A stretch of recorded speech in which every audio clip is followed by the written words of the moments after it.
Magandang araw po sa inyong lahat. Ako po si Francesca Valera na magpapakita at magtuturo sa inyo ng paraan sa pagluluto ng itlog.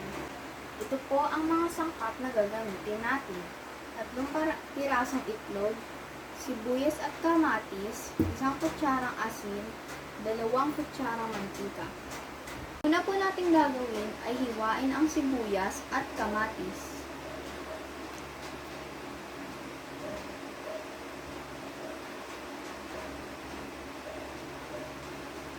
Gawa ay batihin ang itlog at ihalo sa ang asin.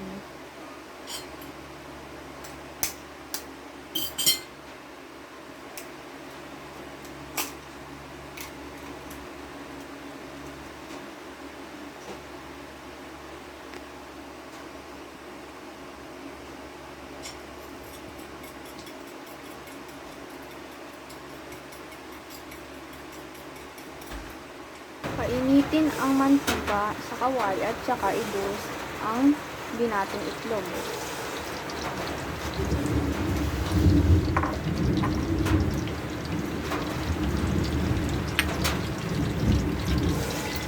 Atin pong baliktad. Ika lang.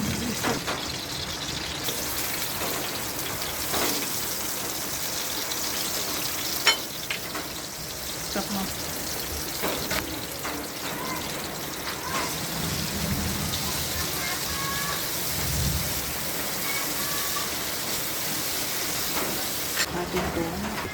Atin pong ibos ang binating itlog.